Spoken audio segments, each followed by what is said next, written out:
Hello vlogs! Welcome to my guys. Oy, Kuya Juan. So karon man ako sa kuang klase, mag-react na po kaning bagong pahitabo karon sa Saudi Arabia.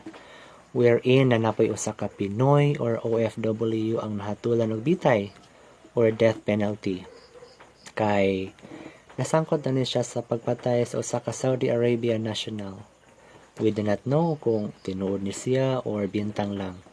Pero kabalo naman kita, nasa Middle East countries, pag nakapatay ka or nasangkot ka sa usa ka pagpatay, ang kabayaran na naimosang kinabuhi or patiyan po ka.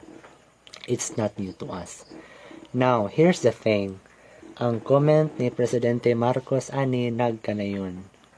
Matod niya sa usa ka interview, we just want to make sure that the judgment of the Saudi Arabian government was deserved. Oh, see?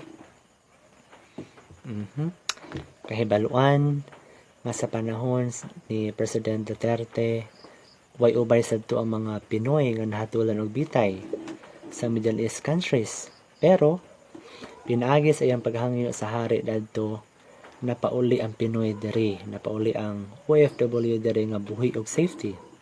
Kay tungod natagaan kini sila og parol, no, it's not parol, natagaan kini sila og pardon sa hari dadto. Unsa ning pardon?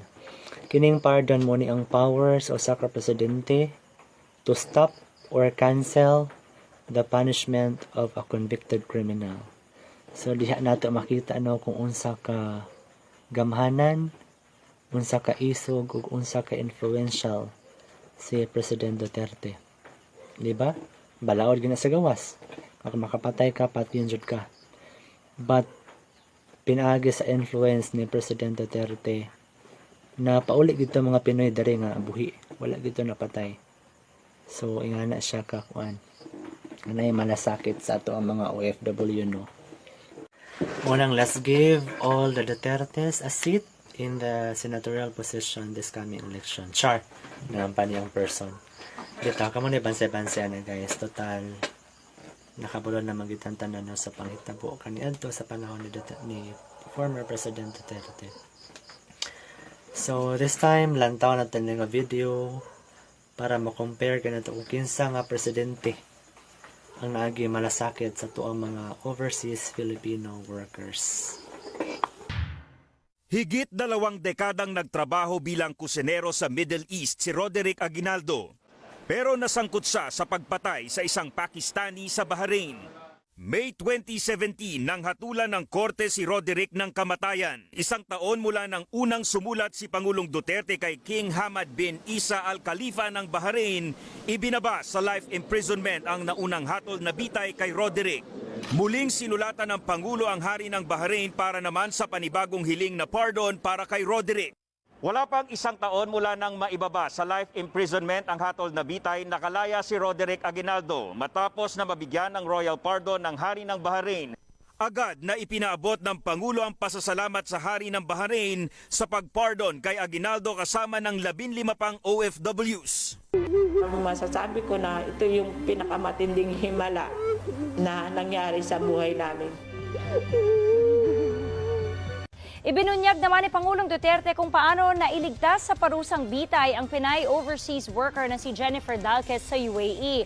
Ayon sa Pangulo, tinakot niya ang mga opisyal ng UAE na ipatitigil ang employment doon oras na bitayin ang ating kababayan. What I'm trying to say is, kung hindi ka walang mangyari talaga sa bayan na ito. Totoo lang. If you cannot say better behave. Ganito ang luha ng hustisya, ng kalayaan at ang muling makapiling ni Jennifer Dalquez ang kanyang pamilya. Sa Twitter post ng Administrator ng Overseas Workers Welfare Administration na si Hans Leo Kakdak ang pagkikita ni na Pangulong Rodrigo Duterte at Jennifer Dalquez sa Malacanang kahapon. Niyakap ni Dalquez ang punong ehekutibo.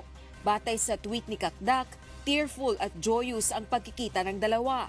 Si Dalquez ang OFW na hinatulan ng death penalty ng United Arab Emirates sa kasong pagpatay sa kanyang amo. Sinaksak umano ni Dalquez ang kanyang amo matapos siyang pagtangkaang gahasain.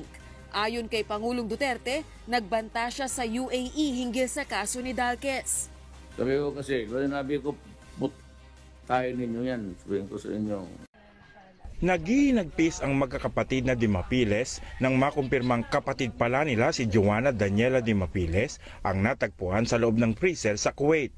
What are you doing to my countrymen? And if I were to do it to your citizens here, would you be happy? No. Oh, parang pinirito ang gilitsyon.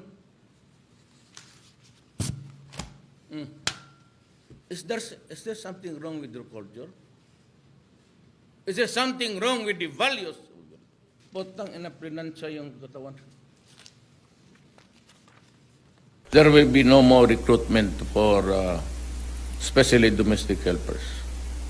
Wala na. Pinamamadali ni Pangulong Duterte ang repatriation o pagpapauwi sa mga kababayan natin na gustong umuwi sa bansa. Hinatulan ng bitay ang mag-asawang pumatay sa OFW na si Joanna Demafelis. Sa kabila nito, hindi pa rin daw aalisin ng Pilipinas ang ipinatupad na OFW deployment ban sa Kuwait. Umaaksyon si Bim Santos.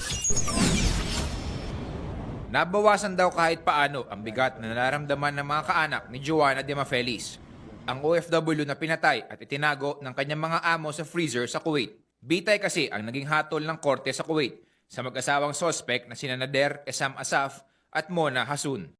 Sinalubong ni Pangulong Duterte ang mahigit 100 OFW na umuwi sa bansa mula Kuwait sa Naiya kagabi. Sila ang nag-apply ng amnesty kasunod ng anunsyong total deployment ban sa nasabing bansa. Hindi ko nagustuhan at saka hindi ko na masikmura. Sabi ko, pauwin mo lahat. Walang pera, mag-knockout ng aeroplano kung sino dyan, basta pauwin mo lahat. I'd like to say that again, welcome. I love you as a Filipino. Mahal ko kayo. At hindi po ako papayag na samantalayin kayo. Kinumpirma ng Department of Foreign Affairs na binitay noong October 5 ang isang Pilipino sa Saudi Arabia dahil sa pagpatay sa isang Saudi national.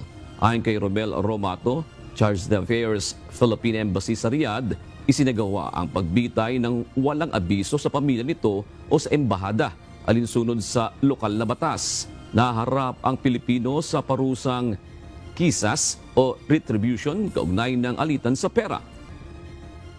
We tried everything, and for many, many years. And the Saudi government really tried to look and to be sure that the judgment of hanging was actually deserved.